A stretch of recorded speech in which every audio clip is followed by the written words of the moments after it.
Kita diajarkan bahwa akan ada kehidupan yang abadi, ya. Dan tidak ada akhir daripada hari-hari itu. Itu adalah kehidupan kelak, ya, di akhirat. Semua diwafatkan ketika terjadi hari kiamat. Kahurujil masihid dajjal, akan keluar dajjal, ya.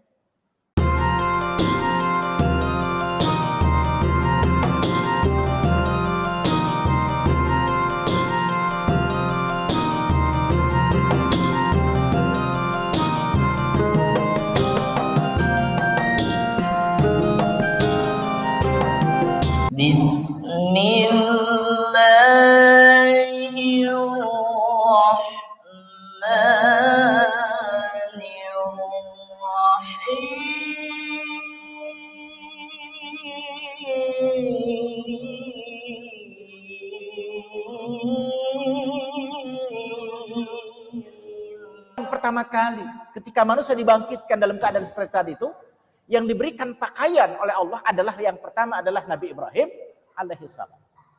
Beliaulah yang pertama kali diberikan pakaian di hari kiamat, ya, sebelum yang lain. Jadi hari kiamat ketika dibangkitkan dalam keadaan telanjang, dalam keadaan tidak beralas, dalam keadaan kita tidak berkhitan, ya. Dan kemudian orang yang pertama diberikan pakaian itulah Nabi Ibrahim alaihissalam. Ala wa inna sayuja'ul birijalin min ummati. Bahkan dikatakan oleh Rasulullah, dan ingatlah sesungguhnya, ya, didatangkannya Nabi Ibrahim tersebut bersama dengan beberapa orang di antara umatku. Fa yu'khadhu bihim dzata shimal. Kemudian Nabi Ibrahim dan beberapa umat Rasulullah tadi, ya, ditarik atau ditempatkan di arah sebelah kiri. Dan Rasulullah kemudian pada hari itu mengatakan, fa aqulu ya Rabb ashabi, wahai Tuhanku, itu adalah sahabat-sahabatku. Ya. Jadi ada di antara umat Rasulullah Muhammad, ya, ikut dikumpulkan, ya, bersama dengan Nabi Ibrahim alaihissalam.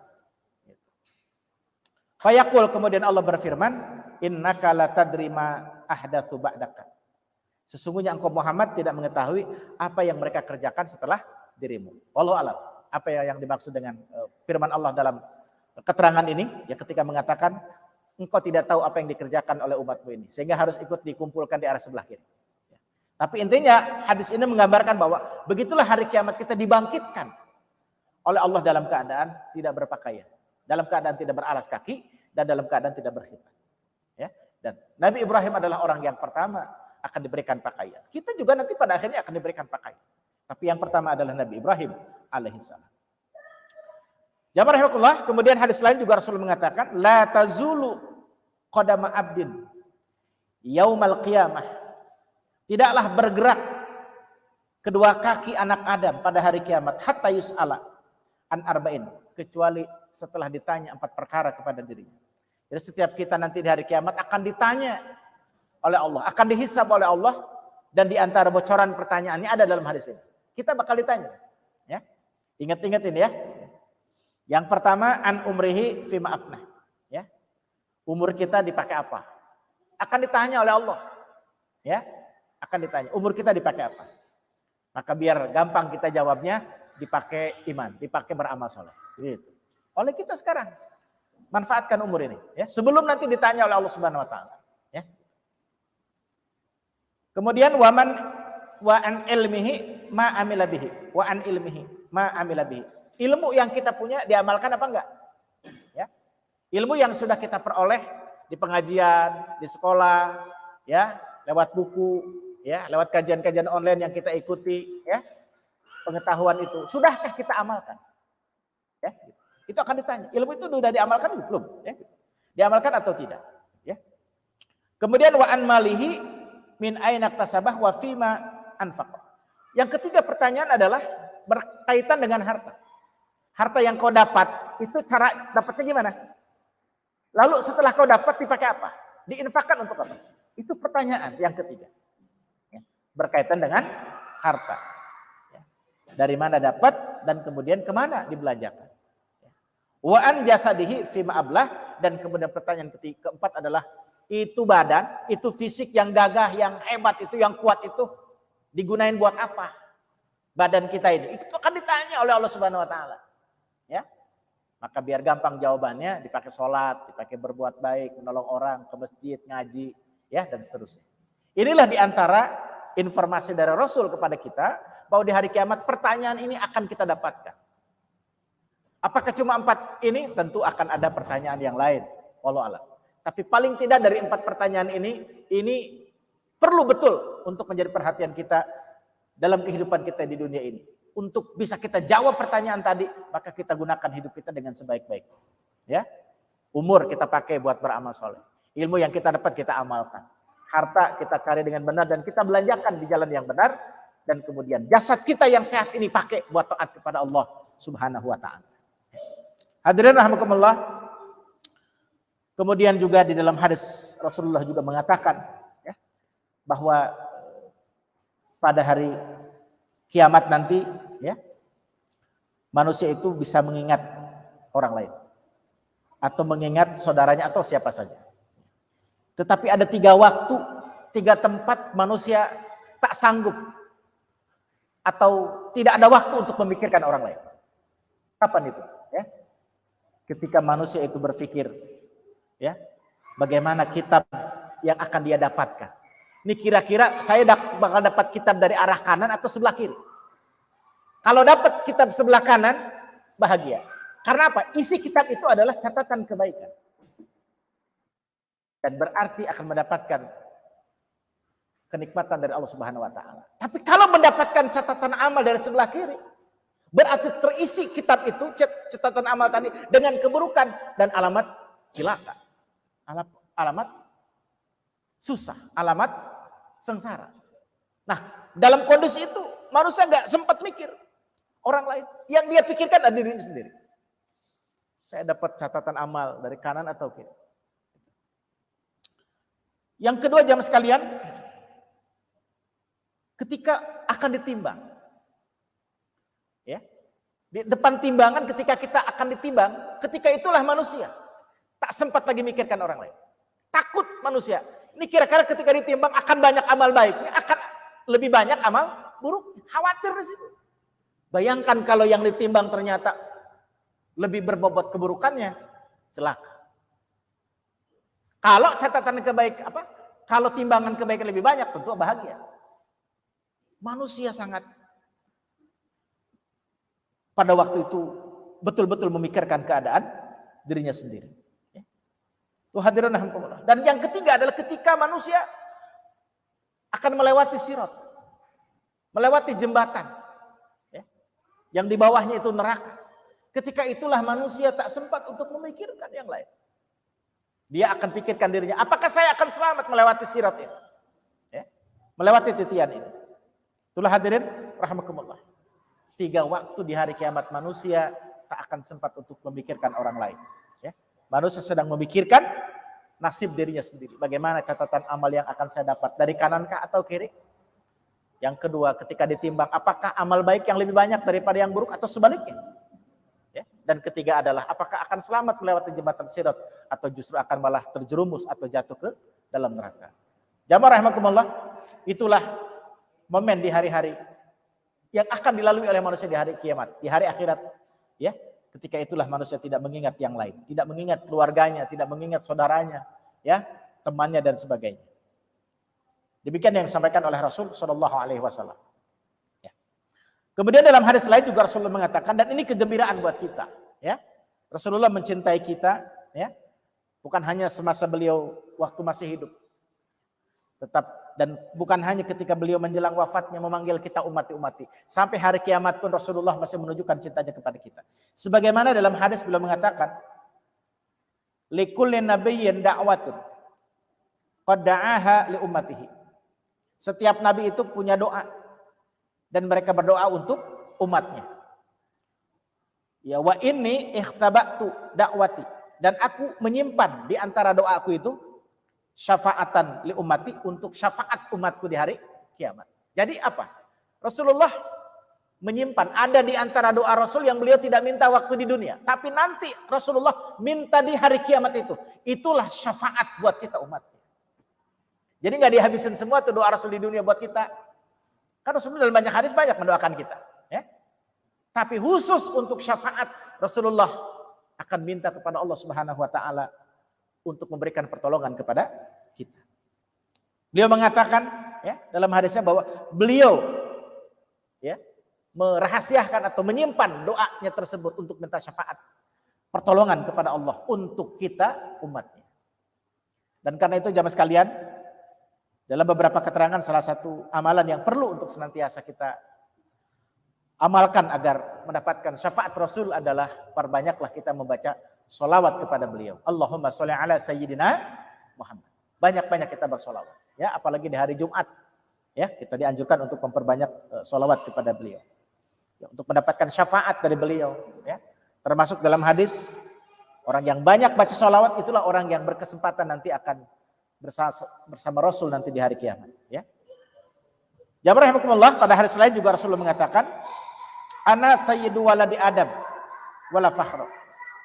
Bahwa beliau adalah pemimpin anak keturunan Adam, pemimpin manusia ya pada hari kiamat, wala fakhra, dan dalam hal ini tidak ada kesombongan ya, kata beliau begitu. Wa ana awwalu may yushaf wa ana awwalu man tushaqqaqu anhul ard yaumal qiyamah. Beliau mengatakan, akulah yang pertama kali dikeluarkan dari kubur ya ketika hari kiamat. Jadi beliau yang pertama dibangkitkan ketika hari kiamat itu dari kubur ya. Wa ana awwalu syafi'in wa awwalu musyaffa. Akulah yang pertama akan berikan syafaat, dan permintaan syafaat itu yang pertama akan diterima oleh Allah Subhanahu wa taala. Bukan nabi yang lain. Beliau yang pertama akan memberikan syafaat kepada kita umatnya, dan beliau permohonan syafaatnya pertama dikabul oleh Allah. Diterima oleh Allah Subhanahu wa taala. Ya. Waliwaul hamdi biyadi yaumal qiyamah. Bahkan bendera namanya liwaul hamdi, bendera pujian pada hari kiamat, itu di genggaman tangan Rasulullah Muhammad sallallahu alaihi wasallam. Jadi betul-betul beliau menjadi sayyid ya, menjadi pemimpin pada hari kiamat tersebut. Inilah hadirin beberapa hadis yang menggambarkan tentang bagaimana kelak nanti di yaumul qiyamah, sebuah peristiwa yang pasti akan semua kita menjalaninya ya, dan kita wajib meyakini peristiwa akan adanya hari kiamat ini, dan ini bagian daripada keimanan kita, kesempurnaan kita di dalam rukun iman ya. Ada 5: iman kepada Allah, kepada malaikat, ya, kepada kitab, kepada Rasul, kepada hari akhir. Ya, dan kemudian terakhir adalah beriman kepada qada dan qadar. Inilah hadirin rahimakumullah. Bahkan dalam banyak hadis Rasulullah juga ketika menganjurkan kita mengerjakan amal-amal soleh, beliau mengawali dengan kalimat barang siapa yang beriman kepada Allah dan hari akhir. Contohnya, barang siapa yang beriman kepada Allah hari akhir, hendaklah berkata yang baik. Gitu. Barang siapa yang beriman kepada Allah dan hari akhir, ya, hendaklah dia menyayangi tetangganya. Jangan berbuat jahat terhadap tetangganya. Ya. Barang siapa yang beriman kepada Allah dan hari akhir, muliakanlah tamunya. Ya. Muliakanlah tamu. Itu gambaran betapa sesungguhnya kenapa kita harus berbuat baik. Kenapa kita harus berbuat ketaatan. Kenapa kita harus beriman. Melakukan amal soleh. Karena kita beriman kepada Allah dan kita percaya bahwa akhirat itu hari di mana kita akan dibalas atas apa yang kita kerjakan. Makanya kita berbuat baik dan kita menjauhi keburukan-keburukan. Ini saya kira terkait dengan bab akidah ya, masalah rukun iman. Yang kelima, iman kepada hari akhir. Dan ini adalah sebuah kepastian yang dijelaskan Allah Subhanahu wa taala dan Rasulnya kepada kita, dan wajib kita mengimani. Para jamaah rahimakumullah, kita lanjut baca beberapa hadis dalam kitab Riyadhus Shalihin yang berkaitan dengan aturan seputar sholat berjamaah. Walaupun hari-hari ini, bahkan bukan hari-hari ini, udah berbulan-bulan kita tidak bersesuaian nih dengan apa yang dijelaskan Rasul dalam beberapa hadis yang kita baca ini. Karena dalam kondisi COVID, pandemi COVID yang belum berakhir ini. Ya. Judulnya adalah Babu Faslis Safil Awal wal Amri bi Itmamit Sufuf al Awal wa Taswiyatiha wa Tiras Fiha. Yaitu adalah bab tentang keutamaan ngambil saf pertama dalam salat berjamaah dan perintah untuk menyempurnakan barisan ya dan merapatkan barisan. Jadi dalam salat berjamaah di antara ketertiban yang harus dijalankan adalah kita berupaya untuk bisa mendapatkan saf yang terdepan dan merapatkan saf dan serta merapatkan saf ya, meluruskan dan merapatkan saf ya. Ini beberapa hadis cukup banyak, kita ngambil kesimpulannya saja ya. Di hadis pertama ini Rasulullah diceritakan oleh sahabat Jabir bin Samrah ya. bahwa Rasulullah keluar, ya, kharaja alaina Rasulullah keluar, faqala, dan kemudian Rasulullah bersabda, ala tasufuna kama tasuful malaikah inda rabbiha.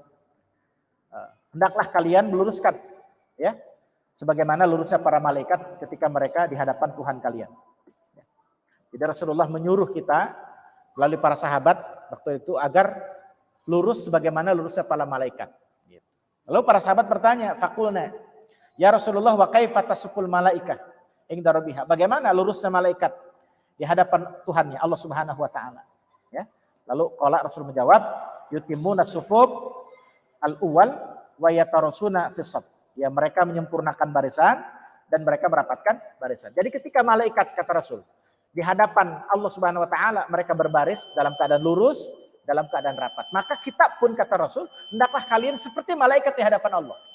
Lurus ketika sholat dan rapat ketika sholat. Ya. Bahkan kata Nabi, saking besarnya nilai pahala kita melaksanakan sholat mengambil saf terdepan, ya, itu kalaulah kita tahu tentang begitu besarnya pahala dapat saf dalam sholat berjamaah yang terdepan, dan cara untuk mendapatkan itu harus dengan cara diundi, maka kita akan melaksanakan atau akan melakukan undian tadi supaya kita bisa mendapatkan itu. Ya. Jadi betapa luar biasa pahala yang dijanjikan Allah terhadap kita dalam sholat berjamaah apabila kita mengambil shaf yang pertama. Kata Nabi, lau ya'lamun nas ma fin nida was shafil awal, seandainya manusia tahu hebatnya pahala, ya, mengumandangkan azan dan shaf pertama dalam sholat berjamaah, summalam yajidu, dan mereka tidak mendapatkan itu illa ayastahimu alaik, kecuali dengan diundi, lastahamu, maka pasti mereka akan diundi, ya, gitu. Jadi DKM atau pengurus setiap hari akan mengundi, ya, mungkin dikasih nomor, siapa yang keluar nomornya itu yang di depan, seperti itu. Kira-kira begitu. Kalau manusia, ya, tahu tentang begitu besarnya pahala itu, artinya akan berebutan untuk bisa mendapatkan pahala yang besar seperti itu.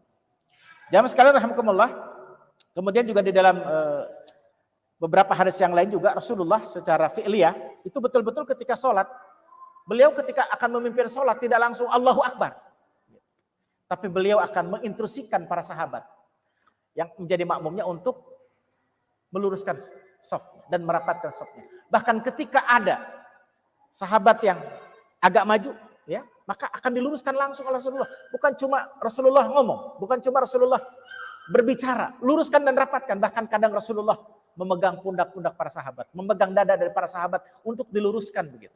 Saking betapa pentingnya sholat berjamaah. Ya, kenapa? Karena disitulah kesempurnaan sholat berjamaah kita untuk bisa mendapatkan 27 derajat. Ya, jamaah sekalian rahimakumullah, bahkan dalam sebuah keterangan lain, ketika kita menyambungkan shaf dalam sholat berjamaah, maka Allah akan menyambungkan kita, maka Allah akan bersambung dengan kita. Dan orang yang memutuskan shaf, maka kita akan terputus dari Allah. Allah akan dekat, Allah akan memberikan rahmat, Allah memberikan kasih sayang, ya, kepada kita selama kita mau menyambungkan shaf, dan sebab itulah kita akan bersambung kepada Allah Subhanahu wa taala, ya. Jadi jamaah sekalian, itu diantara keutamaan yang perlu untuk diingat oleh kita di dalam ketertiban dalam sholat berjamaah. Kecuali dalam kondisi mungkin sekarang, ya, karena kita masih pandemi COVID, ya, untuk kemaslahatan kita, ya, maka para ulama mengatakan boleh kita untuk sementara demi kebaikan. Nanti kalau sudah normal, maka kita harus kembali untuk meluruskan dan merapatkan shaf. Kalau lurus itu udah pasti harus, tentu untuk merapatkan tentu kita lihat situasi dan kondisi, ya, seperti itu. Itu hadirin rahimakumullah. Dan kemudian juga di dalam keterangan lain bahwa renggangnya shaf dalam sholat berjamaah itu adalah sesungguhnya memberikan celah untuk ikutnya setan mengganggu kehusyuan di dalam sholat kita. Bukan setan ikut sholat bareng sama kita, ya, kan ada tuh yang bilang, wah bagus kalau gitu setan udah taubat itu, kalau dikasih celah buat ikut sholat dengan kita. Bukan itu, ya, setan justru akan mengganggu kita di dalam sholat sehingga kita susah untuk mendapatkan kehusyuan di dalam sholat berjamaah kita. Sekali lagi, daripada beberapa hadis yang kita baca, kesimpulannya adalah satu, bahwa penting kita meluruskan shaf dalam sholat berjamaah, ya. Penting kita merapatkan shaf dalam sholat berjamaah, dan penting kita untuk mengambil shaf terdepan agar kita bisa mendapatkan pahala yang besar, ya.